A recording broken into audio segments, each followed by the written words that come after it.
Yeah. I guess in this instance, I'm one of the short people, too. I didn't want to have a mic in my face. So, it wasn't until I was in my late teens that I really saw myself through my mother's eyes. Everybody who has had a parent or is a parent knows that a mother's love is completely unconditional, and they see you as the most perfect, most beautiful creature in the world. And so my mom always told me, "You're so beautiful."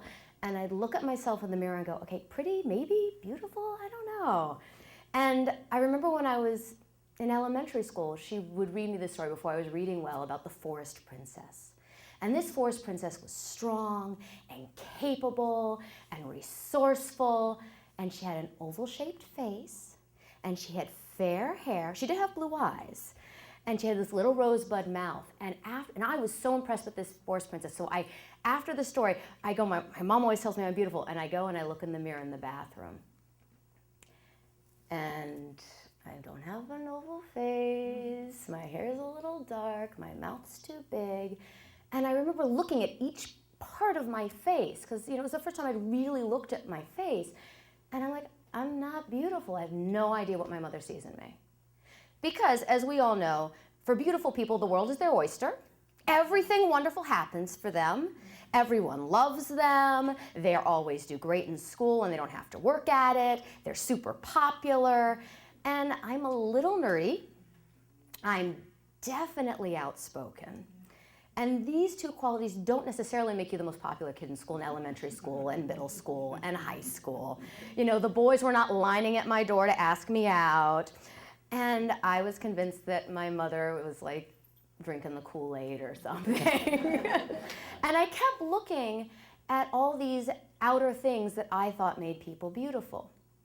And I kept seeing, I would like, well, the clothes, and I'm like, well, as one of the earlier storytellers said, things were not growing. I was this skinny kid with really long legs and a really short torso, and, and I wasn't beautiful.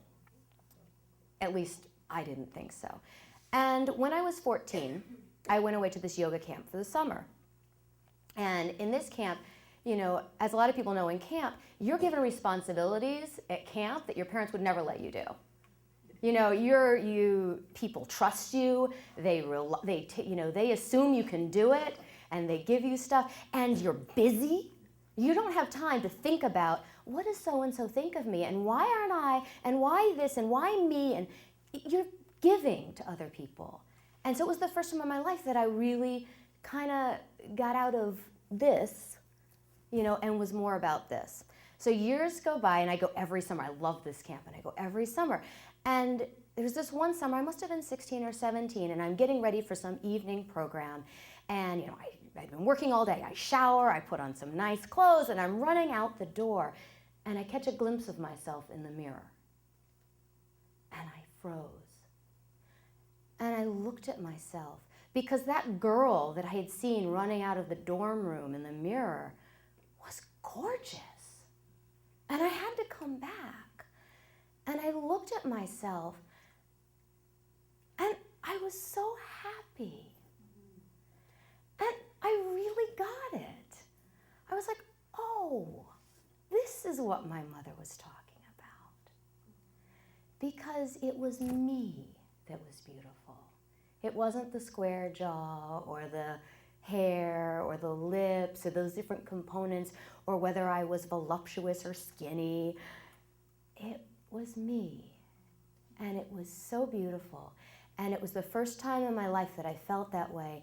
And I've taken that lesson forward, because it was when I started really growing up and seeing that I can be beautiful. And it has very little to do with what I look like on the outside. Wow. Thank you.